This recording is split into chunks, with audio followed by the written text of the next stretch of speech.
Hello dear students.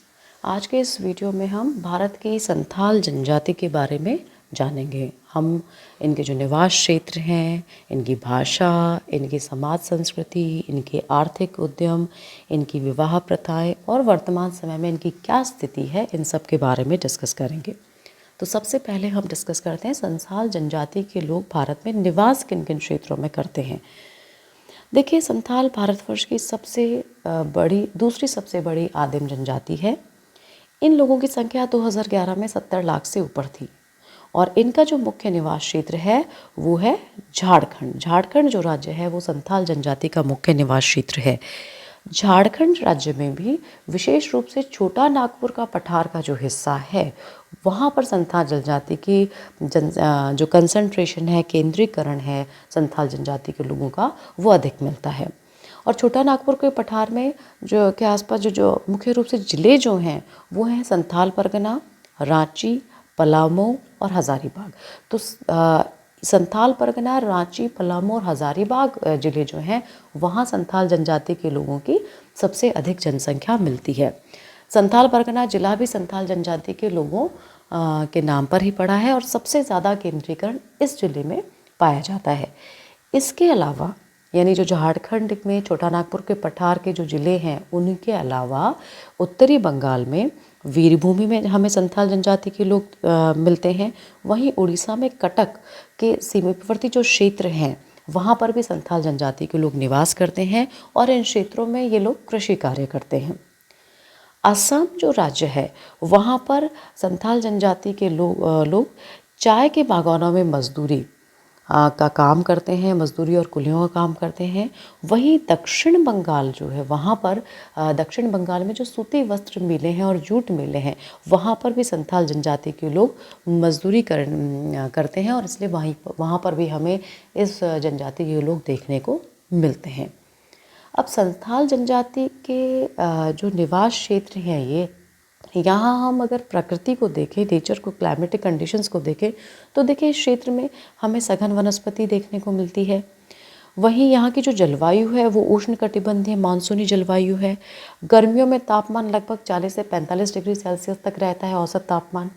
और वार्षिक वर्षा जो होती है वो वर्षा विशेष रूप से संथाल निवास क्षेत्रों में गर्मियों में होती है और जो वार्षिक वर्षा का औसत है वो 160 से 180 सेंटीमीटर तक रहता है।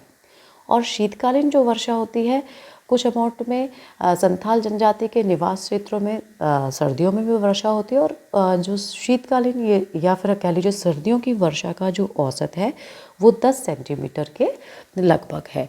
तो निवास क्षेत्र को हम देखें तो मुख्य निवास क्षेत्र अगर हमसे पूछा जाए मुख्य रूप से झारखंड के छोटा नागपुर के पठार के जिलों में संथाल परगना, रांची, पलामू, हज़ारीबाग। वहीं बंगाल में वीरभूमि वाला हिस्सा, उड़ीसा में कटक के समीपवर्ती क्षेत्र में ये लोग निवास करते हैं। ये क्लियर हो गया आपको। अब इस निवास क्षेत्र को हम मैप में अगर शो करना चाहें तो हम इस तरीके से शो कर सकते हैं। देखिए, मैक्सिमम संथाल जनजाति के लोगों का जो वितरण है हमें इन क्षेत्रों में मिलता है। ये जो एरिया है ये संथाल जनजाति के लोगों का निवास क्षेत्र है। जब आप आंसर लिखेंगे तो आपको इस मैप में शो करना पड़ेगा। आंसर में आपको मैप पक्का बनाना है। ओके, अब आगे हम चलते हैं संथाल जनजाति की भाषा की ओर। देखिए, संथाल लोग मुख्य रूप से मुंडा भाषा बोलते हैं जो ऑस्ट्रिक भाषा वर्ग की शाखा है।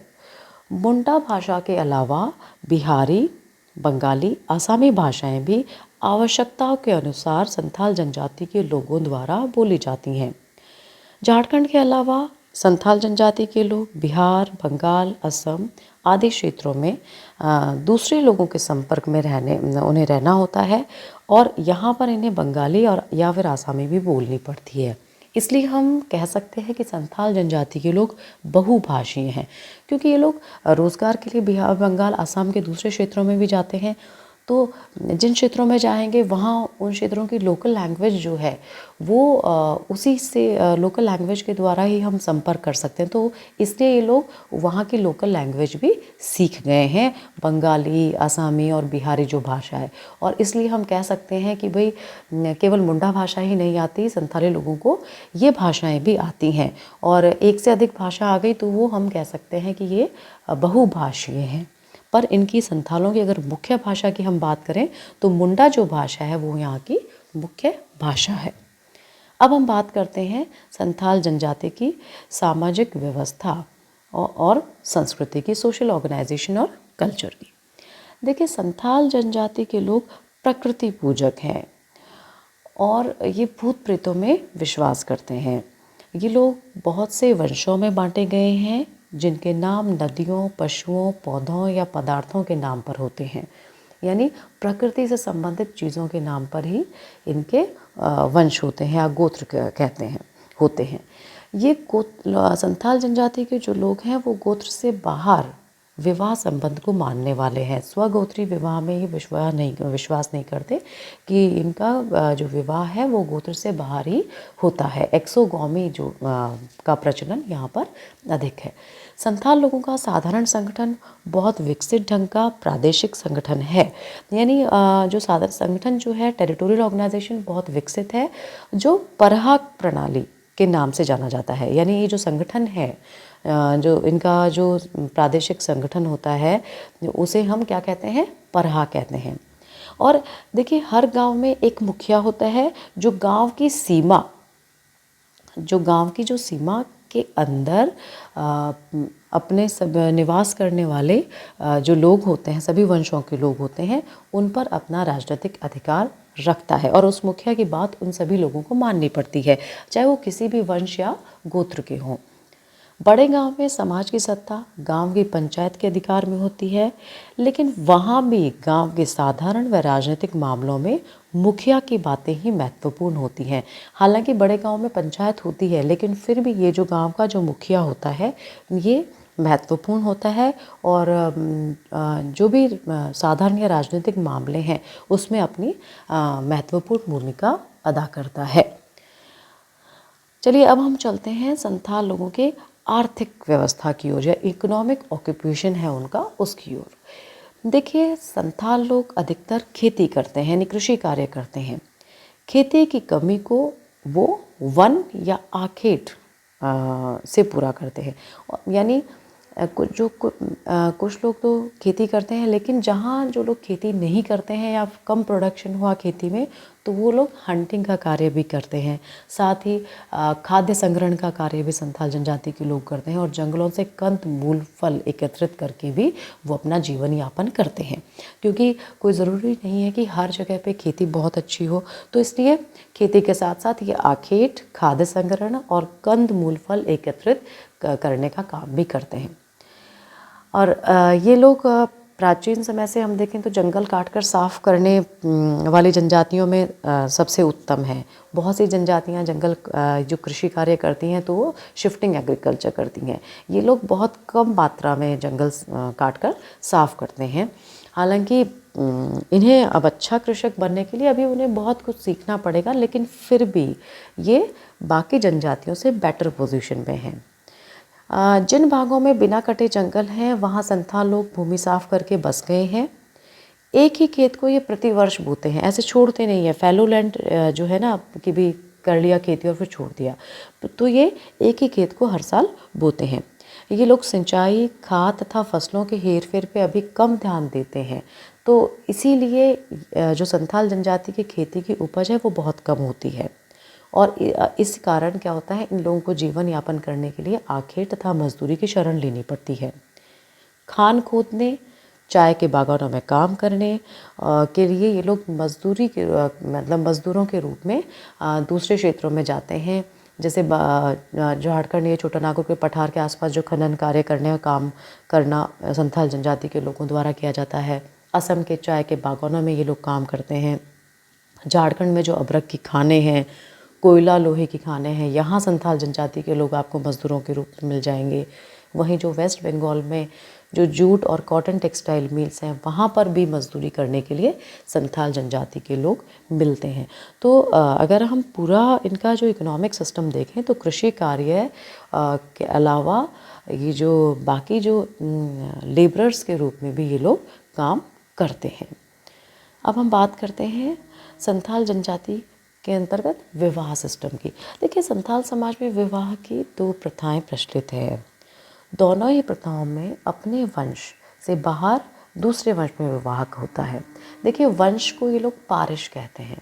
तो अगर ये जो मैरिज के दोनों सिस्टम्स हैं, इसमें अपने पारिश से बाहर दूसरे पारिश में विवाह होता है। प्रायः लड़कियों के माता पिता अपनी लड़कियों को अपने लिए जो एक सेलेक्ट करने का अवसर देते हैं, हस्बैंड को सेलेक्ट करने का अवसर देते हैं। एक प्रथा वह है जिसमें रैबर, यानी रैबर को बिचौलिया कहते हैं, रैबर के द्वारा विवाह निश्चित किया जाता है, यानी मीडिएटर होता है उसके द्वारा विवाह निश्चित किया जाता है। दूसरी प्रथा में बिना मीडिएटर की सहायता या बिना रैबर की सहायता के लड़के लड़की के माता पिता या स्वयं लड़के लड़की ही अपने विवाह को निश्चित करते हैं। तो ये दोनों प्रथाएं हैं, मीडिएटर्स के द्वारा भी, और मीडिएटर्स को संथाल जनजाति ये जो संथाल जनजाति के लोग हैं ये रैबर कहते हैं। और दूसरा जो प्रथा है वो बिना रैबर के द्वारा ही या तो लड़की के माता पिता सेलेक्ट विवाह को निश्चित कर लेते हैं या फिर लड़के लड़की स्वयं निश्चित कर लेते हैं। साधारण जो प्रथा है, देखिए इस प्रथा में लड़के का पिता जाकर लड़की के पिता के से विवाह का प्रस्ताव रखता है। यदि लड़की का पिता या उसके मित्र संबंध को ठीक समझते हैं तो स्वीकृति दे दी जाती है। लड़की के पिता को कुछ धन दिया जाता है जिससे वह बारात की दावत में या लड़की को कुछ दहेज देकर खर्च करता है। तो साधारण प्रथा भी इसमें प्रचलित है। दूसरा हम देखें, एक है अपहरण प्रथा, यानी मैरिज बाय कैप्चर। देखिए ये विवाह की दूसरी प्रथा है। इसमें लड़की का पिता लड़के से प्रार्थना करता है कि वह लड़की को बलपूर्वक ले जाए, अथवा लड़के के साथ कुछ मित्र और लड़का स्वयं लड़की को उसके पिता के घर से बलपूर्वक पकड़कर ले जाते हैं। इसकी तिथि विवाह के समय से पूर्व निश्चित हो जाती है। पहले लड़की विरोध करती है, बाद में अपने अपहरण को वो स्वीकृति दे देती है। इसके बाद लड़के का पिता लड़की के परिवार वालों से विवाह का प्रस्ताव करता है और निश्चित समय पर विवाह हो जाता है। इस प्रथा में वधू के पिता के आदर को ज़्यादा माना जाता है, पर वर्तमान समय में प्रेजेंट टाइम में ये प्रथा बहुत कम प्रचलित है। जो सामान्य विवाह की प्रथा है, साधारण प्रथा है, वही प्रथा इन जनजाति के लोगों में प्रचलित है। अब देखिए प्रेजेंट टाइम में हम सिचुएशन देखें आधुनिक समय में संथाल जनजाति के लोगों का समाज का, तो देखिए संथाल जनजाति ने स्वतंत्रता प्राप्ति के बाद बहुत तेज़ी से विकास किया है। शिक्षा के साथ साथ इन्होंने कृषि कार्य में विशेष उन्नति की है। अब अधिकांश भूमि पर स्थायी कृषि की जाती है। संथाल जनजाति के लोग अब उद्योगों, खनन कार्यों तथा नगरों में केवल श्रमिक ही नहीं बल्कि सुपरवाइज़र या अधिकारी तक के पदों पर कार्य कर रहे हैं। पहाड़ी ढालों पर इन्होंने अब चाय के बागान लगाने शुरू किए हैं, जबकि अब तक केवल मजदूरी ही करते थे, यानी इनका जो इकोनॉमिक डेवलपमेंट है वो हुआ है। पहले ये लोग केवल मजदूरी एज अ लेबरर्स यूज़ करते थे, पर अब कई जगहों पे ये सुपरवाइज़र या ऑफिसर्स के रूप में काम करने लगे हैं। पहाड़ी ढालों पर खुद चाय के बागान लगाने लगे हैं, यानी खुद चाय के बागानों के मालिक होने लगे हैं। तो हम देखें तो इकोनॉमिकली काफ़ी प्रोग्रेस हुई है संथाल जनजाति के लोगों की। और अब ये अकुशल श्रमिक के घेरे से बाहर आकर कुशल श्रमिकों का स्थान ले रहे हैं, यानी पहले अनस्किल्ड लेबर्स के रूप में जो संथाल जनजाति के लोग कार्य कर रहे थे, अब ये स्किल्ड लेबर्स के रूप में कार्य कर रहे हैं। तो हम कह सकते हैं कि समय के साथ साथ संथाल जनजाति की सामाजिक व्यवस्था में भी देखिए परिवर्तन हुआ है, और सामाजिक व्यवस्था के साथ साथ जो उनकी आर्थिक क्रियाएं हैं और जो लिविंग स्टैंडर्ड है उनमें भी परिवर्तन हुआ है। क्योंकि जब आर्थिक क्रियाओं में परिवर्तन होगा तो नेचुरल सी बात है आर्थिक जो लिविंग स्टैंडर्ड है वो भी डेवलप होगा। हम जैसे जैसे इकोनॉमिकली प्रोग्रेस करेंगे तो हमारा जो लिविंग स्टैंडर्ड है, हमारा जो रहन सहन है वो भी विकसित होगा। तो काफ़ी विकास हुआ है प्रेजेंट टाइम में संथाल जनजाति के लोगों का।